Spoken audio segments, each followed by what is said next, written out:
மனிதநேய ஜனநாயக கட்சியினுடைய திருச்சி மாவட்டத்தில் தொண்டர் எழுச்சி பெருவிழா என்கின்ற ஒரு நிகழ்வோடு மாநில தலைவர் மற்றும் நம்முடைய மாநிலத்தினுடைய மேலிட பொறுப்பாளர், மாநில செயலாளர்கள் உட்பட மாவட்ட நிர்வாகிகள் இணைந்து கொடுக்கக்கூடிய இந்த பத்திரிகையாளர் சந்திப்பு நிகழ்ச்சிக்கு வருகை தந்த அத்துணை பத்திரிகையாளர் நண்பர்களையும் மனிதநேய ஜனநாயக கட்சி திருச்சி மாநகர் மாவட்டத்தின் சார்பாக உங்கள் அனைவரையும் அன்போடு வருக என வரவேற்கிறோம்.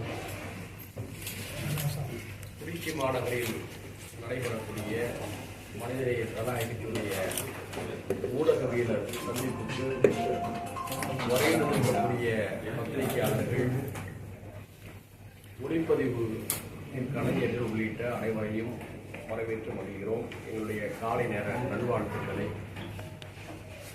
உங்களோடு பகிர்ந்து கொள்கிறோம்.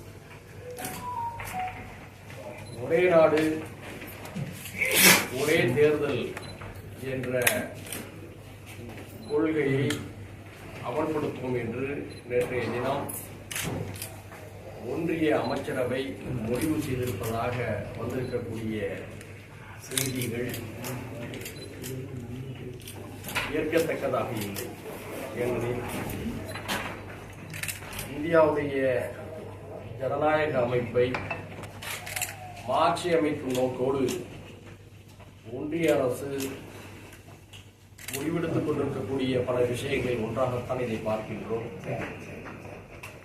இந்தியாவை அதிபர்வாணி ஆட்சி முறையை நோக்கி நகர்த்துவதற்கான ஒரு முன்முயற்சியாகவும் இதை நாங்கள் கருதுகின்றோம். இப்போது இந்த முடிவை எடுப்பவர்கள் அடுத்ததாக இந்தியாவுடைய பன்மைத்தன்மையை, கூட்டாட்சி தன்மையை சீர்குலைக்கும் வகையில் மாநில அரசுகளுடைய அதிகாரத்தை பறிக்கக்கூடிய அனைத்து முடிவுகளையும் எடுப்பார்கள் என்பதற்கான ஒரு முன்னோட்டமாகத்தான் இதனை நாங்கள் பார்க்கின்றோம். இதனை இவர்கள் அமல்படுத்திய பிறகு அடுத்ததாக மாநில சட்டமன்றங்களுடைய உரிமைகளின் மீது கை வைக்கக்கூடிய அபாயம் இருக்கிறது.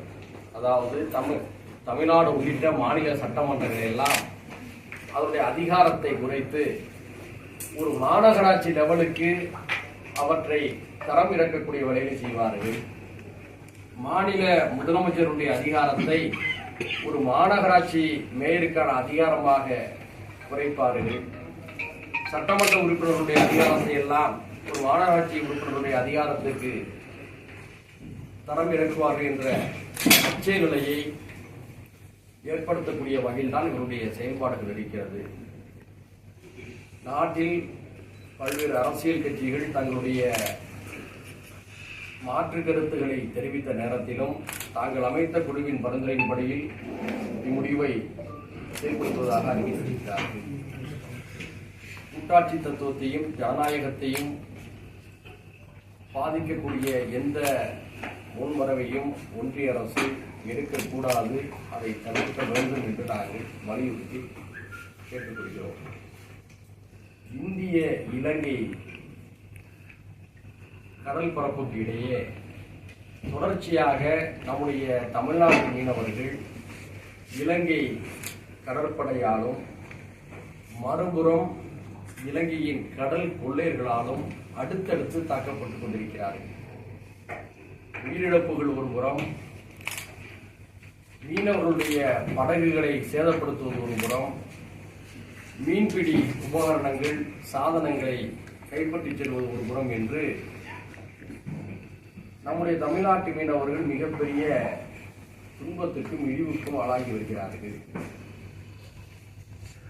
இதனால் மீன்பிடி தொழிலே அப்பகுதியில் பாதிக்கப்பட்டிருக்கிறது.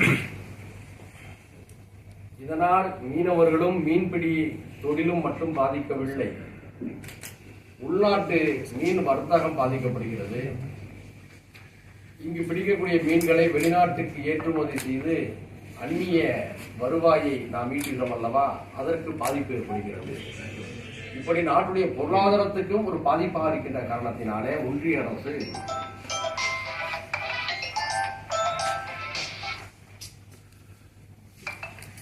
இனியும் இந்த விஷயத்தில் அலட்சியம் காட்டக்கூடாது.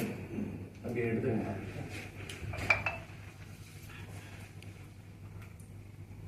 மிக முக்கியமாக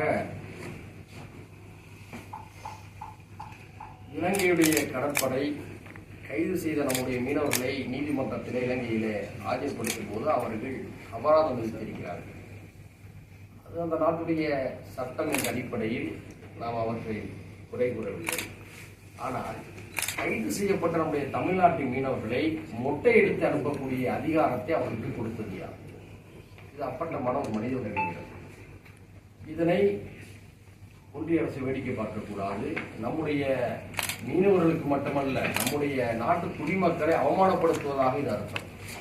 இப்படி ஒரு அநீதி குஜராத்தி மீனவர்களுக்கு நடந்திருந்தால் ஒன்றிய அரசு பொறுத்திருக்குமா? மராட்டிய மீனவர்களுக்கு நடந்திருந்தால் மகாராஷ்டிரா பொறுத்திருக்குமா? ஒன்றிய அரசு பொறுத்திருக்குமா? மேற்கு வங்க மீனவர்களுக்கு, ஒரிசா மீனவர்களுக்கு இப்படி நடந்திருந்தால் அந்த மாநில மக்கள் பொறுப்பார்களா? அரசு பொறுக்குமா? ஒன்றிய அரசு பொறுக்குமா? தமிழ்நாட்டின் மீனவர்கள் அனாதைகளா? மொட்டையடித்து அனுப்பக்கூடிய அளவுக்கு அவர்கள் என்ன தவறு செய்தார்கள்? இது ஒரு சர்வதேச விதிமீறலாக இருக்கின்ற காரணத்தினாலே எங்களுடைய கோரிக்கை, நம்முடைய கண்டனத்தை வலிமையாக இலங்கைக்கு தெரிவிக்க வேண்டும். எப்படி என்றால், டெல்லியில் இருக்கக்கூடிய இலங்கை தூதரை நேரில் வரவழைத்து நமது கண்டனத்தை வெளிப்படுத்த வேண்டும் என்று மனிதநேய ஜனநாயக கட்சியின் சார்பில் வலியுறுத்தி கேட்டுக்கொள்கிறேன். கேள்வி